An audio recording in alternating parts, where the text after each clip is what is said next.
Sesión para Christopher.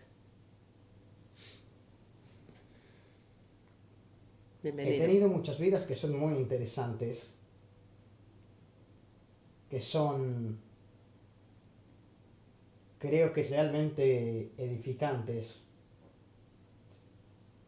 que creo que pueden aportar y construir. Y como todo el mundo también he tenido vidas que son mucho más complicadas, con muchos engramas,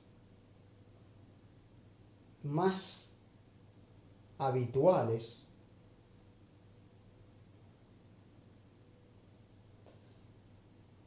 Y realmente pienso que tanto las unas como las otras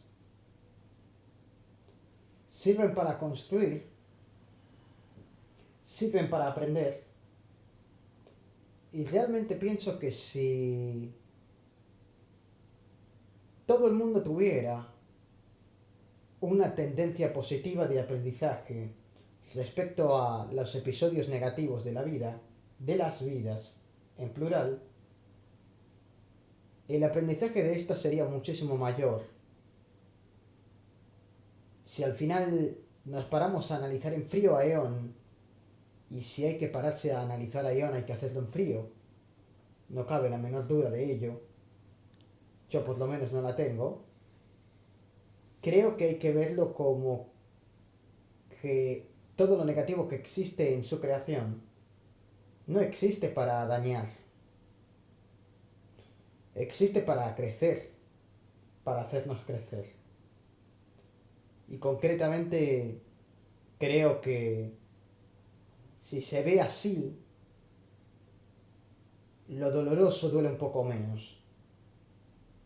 Yo también tengo vidas pasadas que son muy duras, pero creo que he aprendido a amortizar sus enseñanzas, el sufrimiento, amortizarlo y que sirva para algo.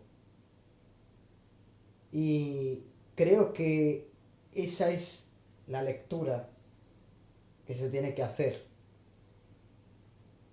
No puedes huir de lo negativo, solo puedes intentar aprender de ello.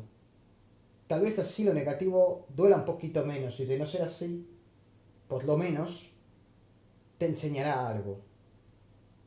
Por lo menos, aunque no se pueda paliar lo negativo, porque sería muy naif, creo yo, pensar que se puede llegar a paliar todo el dolor negativo. Hay veces que no. Pero si vamos con esa mentalidad, por lo menos, si no logramos que duela menos, por lo menos sacaremos aprendizaje. Y ese aprendizaje nos ayudará a no cometer nuevos errores, pero sobre todo nos tiene que ayudar a que otros no cometan los mismos errores. Es decir, a transmitir y a compartir la información. Si no se transmite ni se comparte la información de nuestros errores, creo que estamos siendo sumamente egocéntricos y creo que no estamos sopesando realmente la magnitud negativa que tiene no hacerlo, no compartirlo. Que no todo el mundo querrá aprender o escuchar, pero tampoco todo el mundo querrá no aprender y no escuchar. Entonces, seamos filosóficos ante la vida e intentemos buscarle a todo una utilidad. Y si lo que nosotros hemos vivido negativamente sirve para otro, no importa que solo sea una persona, creo que habrá servido de algo ese dolor. Esa es mi forma de ver las cosas. No quiero hacer ver o hacer parecer que mi 10% opina lo mismo, en el sentido de que lo tiene todo tal vez tan controlado como yo. Él trabaja para continuar mejorando, pero más bien sé que lo que estoy diciendo, más que ya lo sepa, le va a servir. Porque él sí escucha Y él sí tiene ganas de aprender. Y sé que también va a tener momentos, episodios, donde se va a sentir frustrado porque no va a conseguir sacar la lectura que yo le estoy diciendo.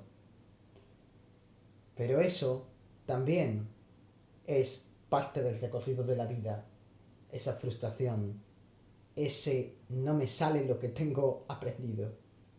Pero no pasa absolutamente nada, porque los maestros, los grandes maestros siguen aprendiendo porque se siguen equivocando. Quería abrir con esto. Disculpa la chapa.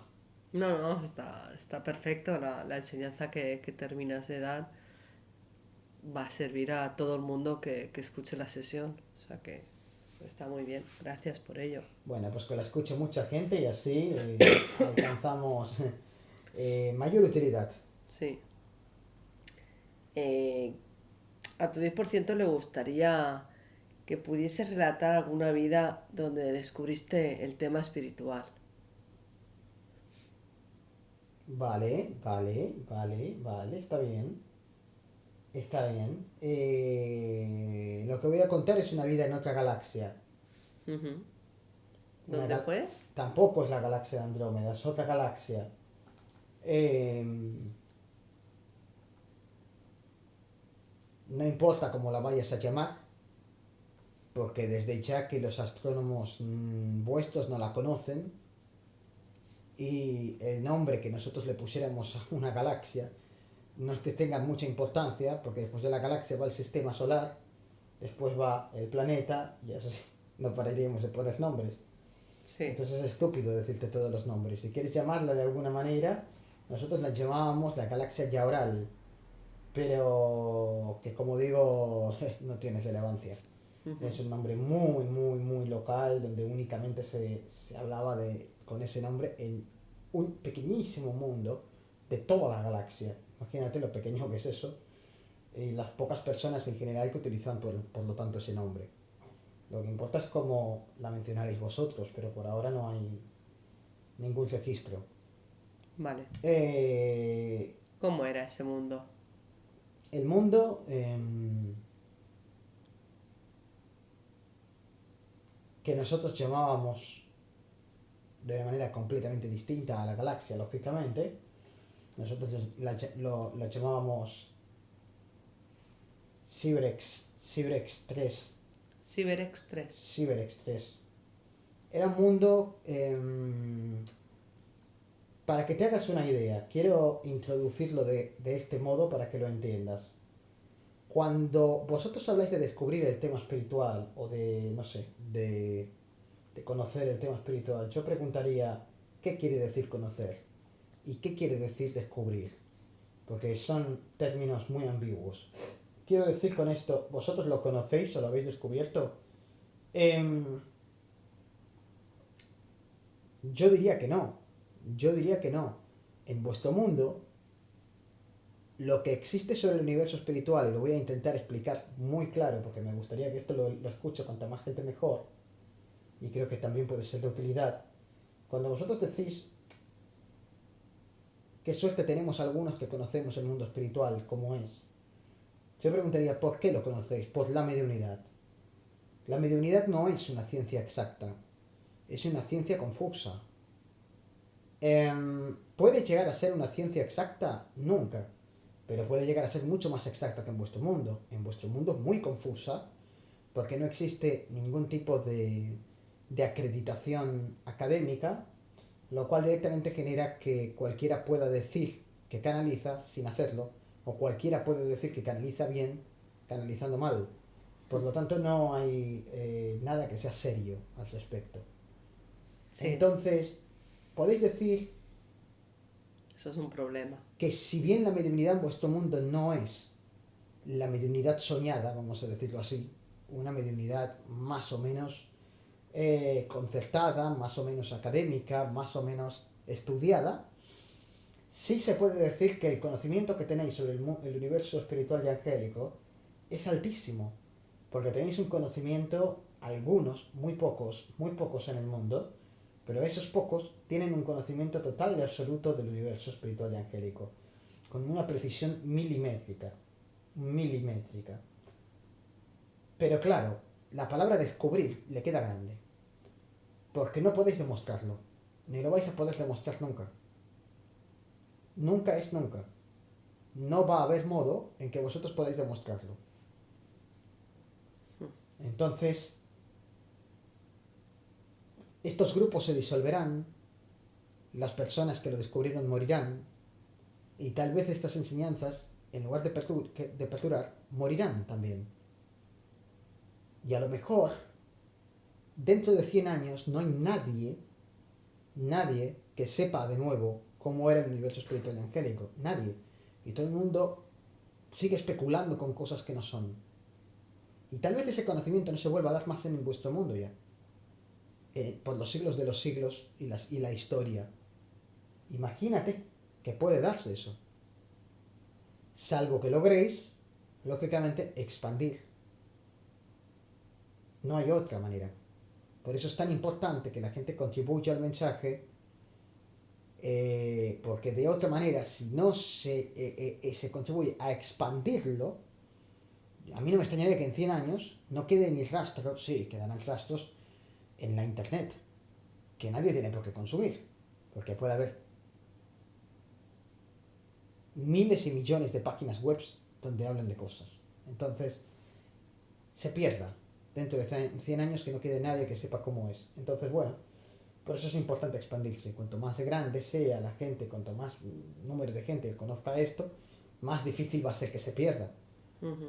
Y si se quiere perdurar para los anales de la historia, que esta idea no se pierda, este conocimiento total y milimétrico, pues se necesita hacer ese esfuerzo. Porque en vuestro mundo no existe manera de demostrarlo. Y hay que entender, por lo tanto, que la ciencia nunca lo va a admitir.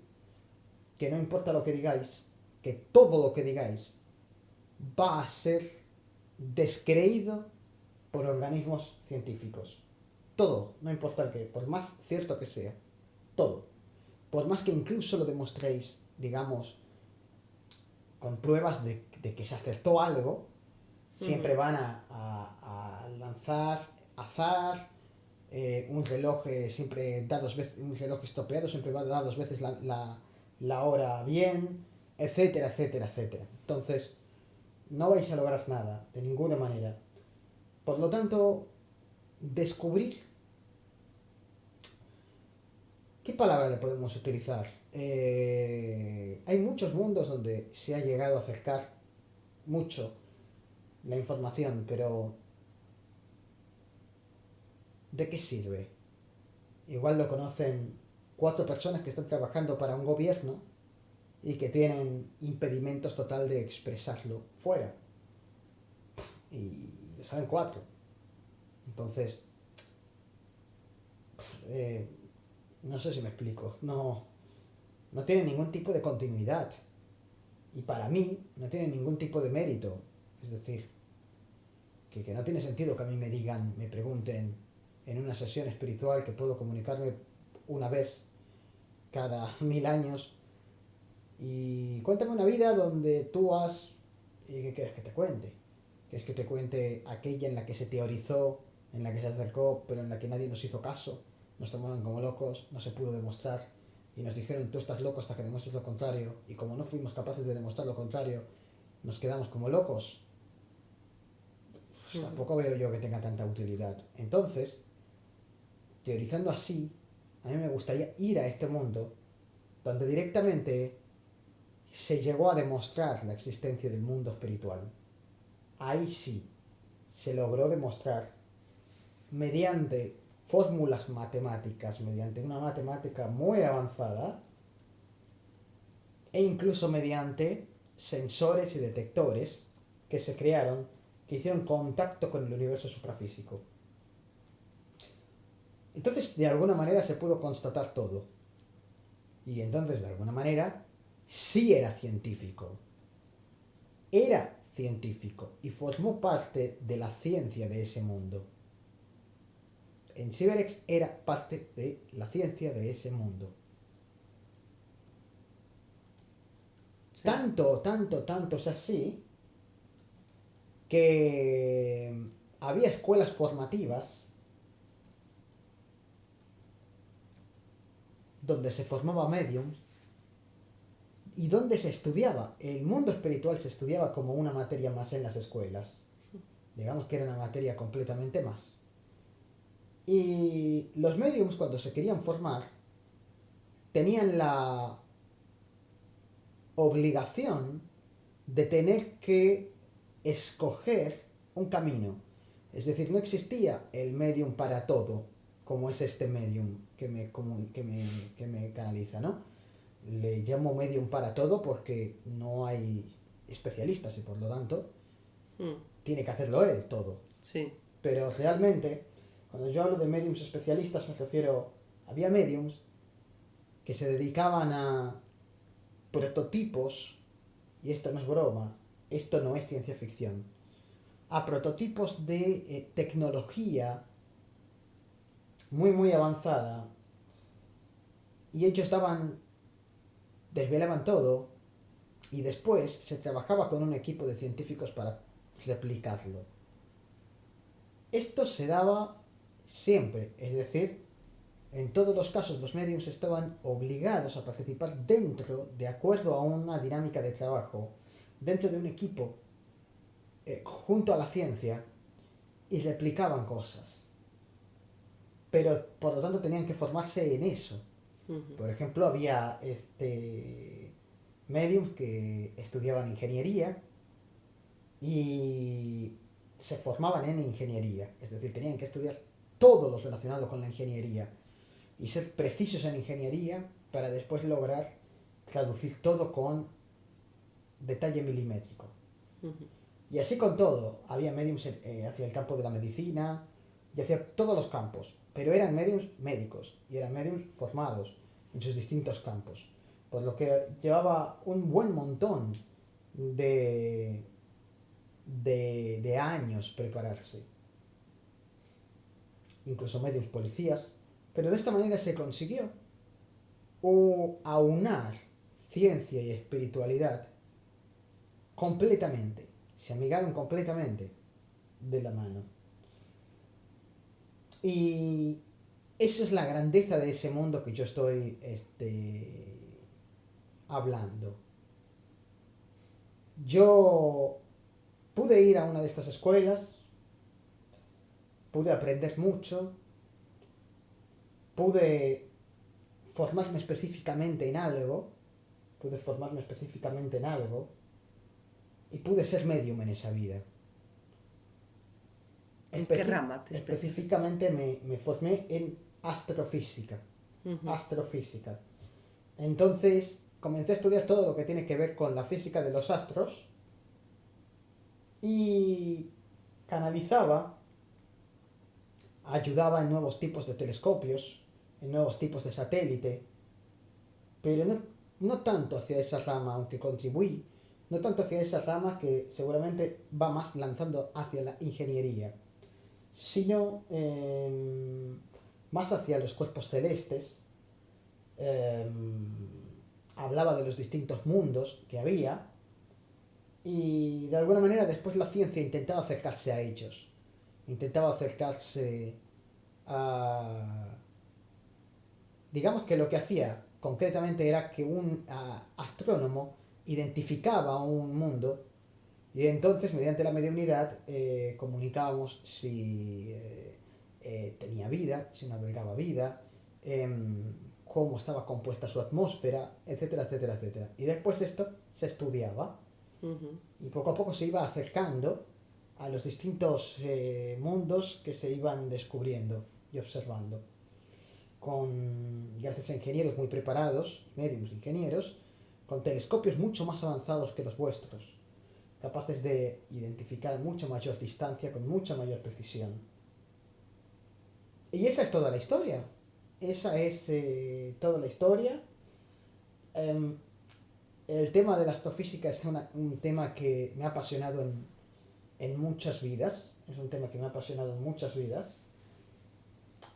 Vosotros os regís por la norma, por el dogma por la doctrina del dato estable, por el principio del dato estable, que no deja de ser algo necesario en vuestro mundo, porque el dato estable significa aquel dato más simple para resolver un enigma, es decir, aquel dato que disipe una confusión. Y está perfecto que así sea, pero no deja de ser un acto de fe, porque no deja de ser algo que no es comprobado. Lógicamente, si tú tomas como dato estable a alguien o algo que no ha fallado nunca, el porcentaje es muy bajo de error, ¿no? Ujú. Tú suponte que tomas como dato estable al telescopio más avanzado que tengas. El que no falla, el que no ha fallado nunca, el que ha detectado todo milimétrico. Puede fallar, se puede averiar, puede romperse, no sé, algo y puede fallar. Ujú. Y cuando falle, como lo tomaste como dato estable, no va a haber manera de darte cuenta del fallo. Es el punto contra, el punto negativo. Pero es necesario y es mucho mejor tomar ese telescopio que no falló nunca a no tomar nada. Porque entonces se vive en caos. Entonces es necesario. Pero como digo, no deja de ser un acto de fe. Como este telescopio nunca falló, no debería fallar. Pero algún día sabes que estadísticamente va a fallar. Entonces, ¿es necesario en vuestro mundo? Sí, pero no es científico. Aquí lo basábamos todo en algo mucho más medible. Y aunque, por ejemplo, en mi especialización era un poquito más de fe, porque al final no teníamos todas las herramientas para poder descubrir cada detalle de cada mundo.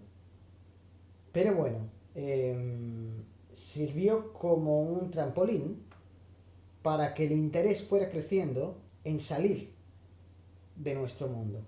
Justo te iba a preguntar si teníais opción luego No, no, no, no, no. de salir y ver el No, mundo. no, no. Cuando se logró yo ya no estaba con vida, claro. Ujú. Fue mucho tiempo después.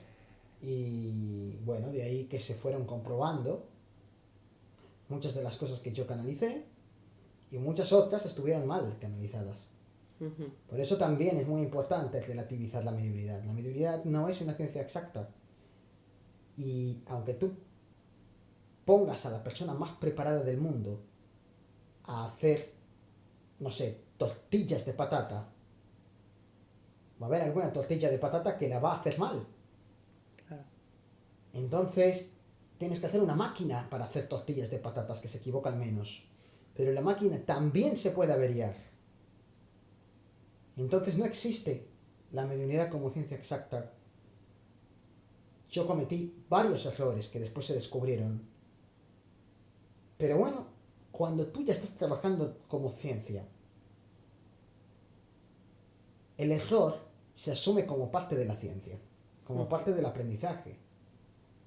Entonces si yo de 100 cosas que dije me equivoqué en 3 o 4, son errores. Pero para la ciencia eso no es. No sirve para eliminar todos los aciertos. Porque la ciencia contempla el error como una parte posible. Mientras que por el contrario, si tú te sales de la ciencia y esto lo englobas en un camino esotérico, un solo error significa, bueno, que estás mintiendo, que estás engañando, que estás, no sé, cualquier cosa. Descalificativo, sí. Sí, se lleva a otro nivel, pero la ciencia es mucho más contemplativa con el error. No hay problema en eso. Así que bueno, esa es la vida que yo tuve, esa es la historia y sobre todo no quería que todo centrarlo en un relato mío, que al final es un relato más, como el de tantos mediums que se formaron en este mundo, y estamos hablando solo un mundo de los tantos en la creación donde esto se ha descubierto matemáticamente. Y hablo matemáticamente, porque lógicamente hay muchos más mundos donde se toma como un dato estable. Por lo tanto, lógicamente hay mucho de qué hablar. Entonces, he querido centrar específicamente mi relato en esto, pero sobre todo en dar un contexto de lo que significa la espiritualidad que vosotros tenéis, la espiritualidad que se tiene en ese mundo y la espiritualidad idónea, ¿cómo sería? Y espero que de alguna manera esto que yo he dicho, este relato, pues sirva. No va a servir para hacer de vuestra espiritualidad ciencia, pero sí puede servir para que algunos de los que me escuchen apoyen con aquello que llamáis like, apoyen con aquello que se dice compartir, suscribirse. Si eso es lo que de verdad ayuda a vuestro mundo, a que esto no se pierda, entonces esta sesión habrá cumplido con su cometido. Si sirve para que realmente os deis cuenta de lo falible que es la mediunidad que tenéis, la vuestra, la que teníamos nosotros, incluso la mediunidad hecha con máquinas en otros mundos. Ujú. Porque creo que también es otro error que tiene vuestro ser humano, creer que la mediunidad es perfecta. Y creo que hay que empezar a ser mucho más... acercarnos mucho más a la verdad. Y la verdad es que todo en el mundo hay errores. En todo, en todo. En todo. En la construcción de una casa, en el diagnóstico de un médico, en todo, en todo. Entonces, acercarse al error no debería de dar miedo. Es una manera de aprender y enlazo con lo que dije al inicio de la sesión, como para que sirva un poco todo de una forma hilada, un aprendizaje para todos. Lo dejo aquí, me gustaría que lo pensarais y me gustaría que esta sesión, lejos de contar una simple anécdota, sirva para que muchos reflexionéis y apoyéis todo lo que podáis ese campo. Hasta todo momento, muchas gracias por estar ahí Muchas gracias. y nos vemos. Te deseo la recuperación mayor. Gracias.